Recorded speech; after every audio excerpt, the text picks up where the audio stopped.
विधानसभा अध्यक्ष वापस जाओ, वापस जाओ, वापस जाओ, विधानसभा अध्यक्ष वापस जाओ, वापस जाओ, वापस जाओ। प्रेमचंद अग्रवाल मुर्दाबाद, मुर्दाबाद, मुर्दाबाद। विधानसभा अध्यक्ष होश में हो, होश में आओ, होश में आओ।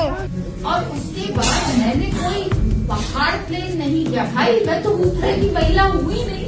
वो तो बिल्कुल झूठ, सरासर झूठ बोल रहे हैं। ये चोट बड़ी गहरी है, घोर आपत्तिजनक, मुझसे गलती हुई है, मुझे माफी कर देना चाहिए। ये जो राजनीति ये गंदगी फैलाती है और देश के नागरिकों को बांटने का काम करती है। प्रेमचंद अग्रवाल जैसे गालीबाज और लफंगे मंत्री का मुंह काला करता है, गले में जूते की माला डालता है। नमस्कार, आप देख रहे हैं रायशुमारी, आपके साथ मैं हूं भुवन शर्मा। दोस्तों, इस वीडियो की शुरुआत करूं उससे पहले हाल की एक तस्वीर से आपको रूबरू कराता हूं। ये तस्वीर गैरसैंण से आ रही है, जहां पर उत्तराखंड विधानसभा की मैडम स्पीकर रितु खंडूरी, जो हाल फिलहाल में काफी विवादों में भी है, सुर्खियों में भी है, वो वहां पहुंची थी और किस तरह से वहां के लोगों ने उनका विरोध किया। आप देख सकते हैं बड़ी संख्या में लोगों की तादाद मौजूद थी सड़कों पर और लोग उनका बॉयकॉट करते हुए नजर आ रहे हैं।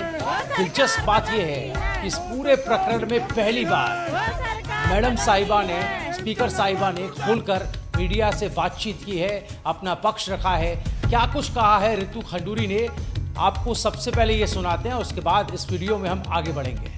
मुझे नहीं लगता है कि कभी भी सपने में भी मैं सोच सकती हूँ कि उत्तराखंड को कभी भी ठेस पहुंचे, मतलब सपने में भी नहीं सोच सकती। आपको बताना चाहूंगी, प्राइम मिनिस्टर साहब के साथ 2.5 साल कोरोना में मेरे जो पति हैं राजेश भूषण, और फिर से बोलना चाहूंगी खारगांव चमोली के, उस दिन भी सदन में बिहारी कहा गया। 3 साल उन्होंने कोरोना में जी तोड़ मेहनत की, और फिर मुझसे पूछा जा रहा है कि आप उत्तराखंड के हैं कि नहीं। मुझे इस चीज का कष्ट है कि मुझे क्यों जवाब देना पड़ा। आपने कहा कि आपने मंत्री को नहीं कहा, आप देखिए मेरा विनिश्चय देखिए। पहले दिन आप देखिए मैंने मुख्यमंत्री जी तक को कहा बिठाइए अपने मंत्री को। बाबा बहुत ज्यादा आग लगी हुई और ज्यादा मुझे कहना भी नहीं चाहिए। हो सकता है जनता मेरे को चाह रही हो कि तुमने सब गलत किया। मेरा प्रयास ये था कि मैं वहां पर सदन की गरिमा रखूं। माननीय विधायक जी से पूछेगा जिन्होंने उनसे मेरी बातचीत हुई कि नहीं हुई, वो मेरे साथ मेरे कमरे में बैठेगी नहीं, और उसके बाद कह देना कि मुझे बोलने नहीं दिया गया। फाड़ा उन्होंने, धमकाया मुझे उन्होंने कि मैं जा रहा हूं बाहर, कागज फाड़े उन्होंने, और उसके बाद मैंने कोई पहाड़ प्लेन नहीं किया भाई, मैं तो उत्तरे की महिला हुई नहीं। मुझे उस वक्त लगा कि गरिमा रखनी चाहिए। लग रहा होगा कि मैंने कुछ गलती कर दी या कुछ ऐसा कर दिया, वो जनता देख रही, बोल रही है, वो उनकी अब मन है, वो कह रहे हैं, लेकिन मैंने बिल्कुल भी नहीं। मैं अपनी ईमानदारी से कहना चाहूंगी, कभी सपने में हम नहीं सोच सकते हैं कि हम उत्तराखंड के स्वाभिमान को ठेस पहुंचा सके। प्रेमचंद अग्रवाल के विवादित और शर्मनाक बयान को दिए हुए 48 घंटों से भी ज्यादा का वक्त बीत चुका है, लेकिन ये मामला अब तक गरमाया हुआ है। दोस्तों, अब उत्तराखंड की राजनीति के 2 बड़े दिग्गज और खांटी राजनेताओं के बयान सामने आए हैं। दिलचस्प बात यह है कि दोनों ही सूबे के मुख्यमंत्री रह चुके हैं। एक है बीजेपी के सीनियर लीडर त्रिवेंद्र सिंह रावत और दूसरे हैं कांग्रेस के सीनियर नेता हरीश रावत। इन दोनों ने पहाड़ी अपमान और प्रेम प्रकरण पर क्या स्टैंड लिया है, क्या बयान दिया है, ये दिखाने से पहले आपको ये बता देता हूं कि उत्तराखंड में युवाओं की राजनीति करने वाले बॉबी पवार का एक ऐसा बयान वायरल हो रहा है जिसने पूरे सोशल मीडिया को गर्म किया हुआ है। प्रेमचंद अग्रवाल को गालीबाज मंत्री की उपाधि देते हुए, और बॉबी पवार ने क्या कुछ कहा है, उनके बयान का वो हिस्सा पहले आपको सुना देते हैं, फिर आगे बढ़ेंगे। विधानसभा के अंदर इस सरकार के कैबिनेट मंत्री प्रेमचंद अग्रवाल द्वारा गाली इस समाज के लिए, इस पहाड़ के लिए, इस राज्य के लिए दी गई, वो बड़ी निंदनीय है। मैं समझना चाहूंगा कि क्या प्रेमचंद अग्रवाल जी ने जो शब्द कहे, क्या उनके विरोध करने के लिए विपक्ष से मात्र और मात्र एक विधायक खड़े होकर वो विरोध करते हैं? वो जब इस बात का विरोध करते हैं तो हम उसका स्वागत करते हैं, परंतु कांग्रेस के अन्य विधायक क्यों उनके समर्थन में खड़े नहीं उठते हैं? या जब इस राज्य की परिकल्पना जो है, इस राज्य की जो अवधारणा है, वो एक पहाड़ी राज्य को लेकर है। भले ही इसमें हमारे तराई के कुछ क्षेत्र जुड़े हुए हैं, परंतु उत्तराखंड यदि जाना जाता है तो पहाड़ी राज्य, और आज उस उत्तराखंड के अंदर आप कह रहे हैं कि ये पहाड़ी मैदानी हो गया, ये पहाड़ियों का राज्य है क्या है? ऐसे लोगों के मुंह काले होंगे, ऐसे लोगों के गले में जूतों की माला डालेंगे और निश्चित तौर पर डालेंगे।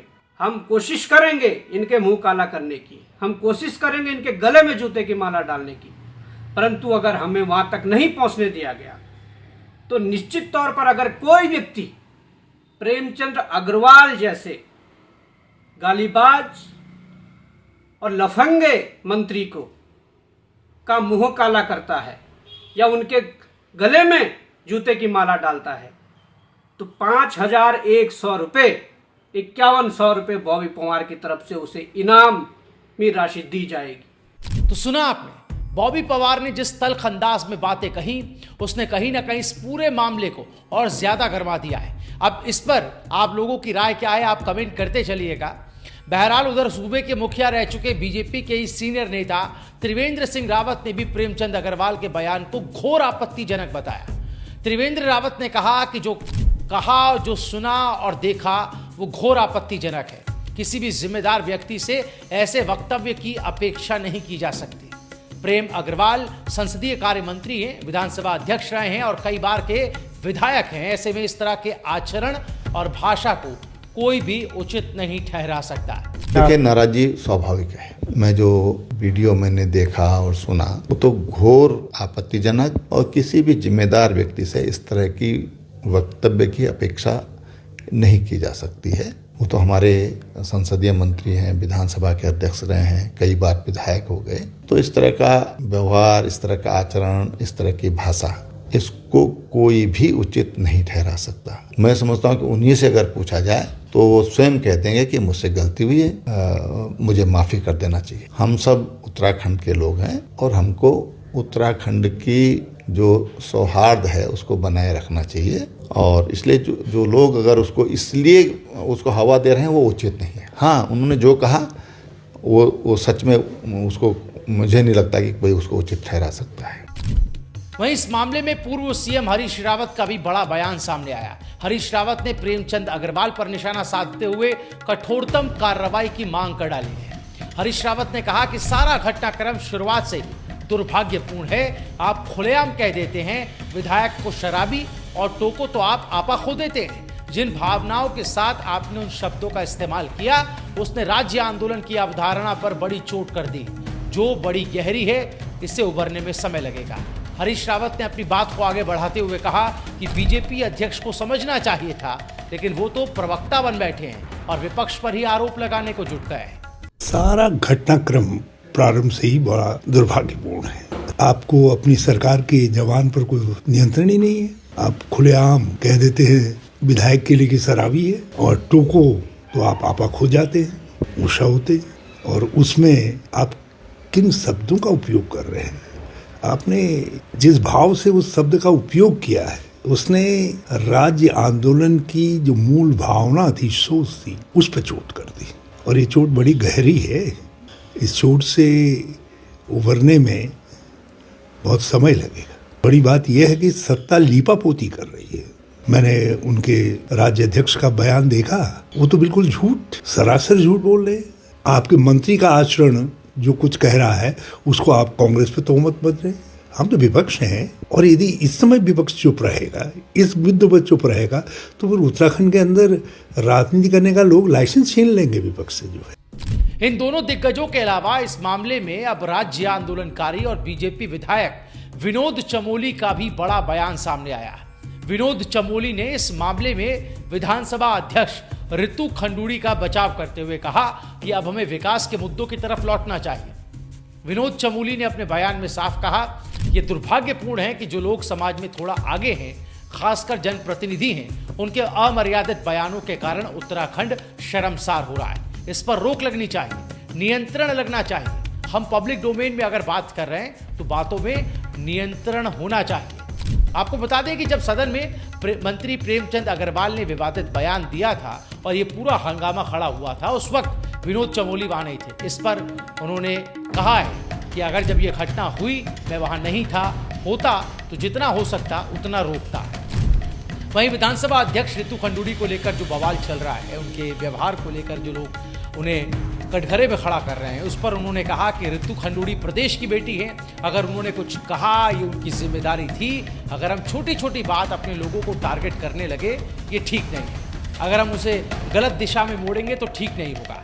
हमें अपने लोगों को प्रोटेक्ट करना चाहिए। रितु खंडूड़ी उस जनरल की बेटी हैं जिसने देश को काफ़ी कुछ दिया। कहा एक बयान के आधार पर उसके पूरे जीवन को आप टारगेट कर देंगे। देखिए, सदन की अपनी एक मर्यादा होती है। सदन में कुछ भी अब मर्यादित हो रहा है तो उसको रोकने का काम अध्यक्ष का है। वो अपना काम कर रहे हैं। वहाँ पर कोई विषय हमारे लिए आता तो हम उस पर बात करते।